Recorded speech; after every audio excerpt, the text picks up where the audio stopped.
again for our final week in September. We are going to be learning about the Tower of Babel. So we're going to be continuing on in Genesis. We're in Genesis 11, 1 through 9. And when you come into your classroom, the kids will have their verse, since we have a new verse each week, the kids will have their verse sheet. It'll look just like this. And what we're going to be making is this tower that can actually stand up. So obviously it has their verse on it. What you'll want to do is have the kids fold this sheet back, not inside itself. You want to be able to see the lines.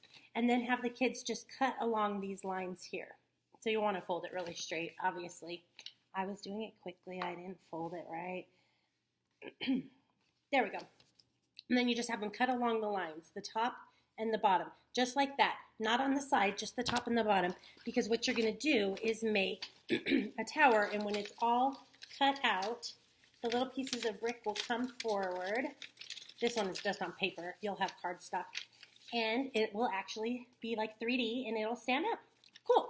So that will help the kids to get ready, get prepared for that story when we're going to talk about the confusion of the Tower of Babel and when the people. So then you'll go into your story room, and if you're the storyteller, you can tell that exactly how you'd like to. It's all written out for you if you'd like to use that. We do this month. We're reading so much from God's Word and then stopping and explaining it. So however you'd like to do that. But really the point we're getting across is that God caused confusion because the people were getting too proud.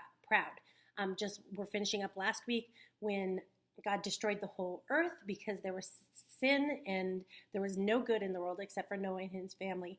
And God destroyed everything. And then this week we're going to be talking about how, then Noah's family had babies, they had babies, and then here we get to the Tower of Babel. Everybody's speaking the same language, and the people get prideful and disrespectful again to God and not giving him the glory for everything. Just sin enters the world because we always have sin, right? So you'll be doing that. Then, of course, you have your blessing. Then you have your after the story questions. So go over those review questions. If you want, you can play a game with those review questions. The game that we have, the activity afterward is monkey see, monkey do, but it's a silent game.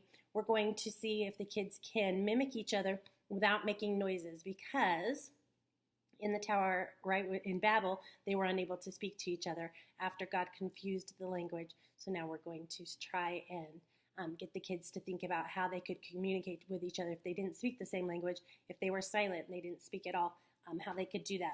So you can go through the review questions and make your game go along with that. Like you can pick your monkey based on who's answered the last question, however you want to do that, whatever works for you. And then, of course, if you have time, we will have prayer time. And I really encourage you to use that prayer time to write in those prayer journals and really get some time with the kiddos to fellowship and let them know that you're caring about them.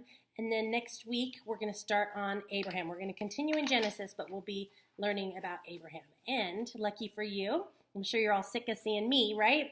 It's been a while. Angie is back next week, and she will be doing the video for you. So thank you so much for everything. If you have any questions or concerns, just give your campus director a call, and they will love to help you. Thanks so much.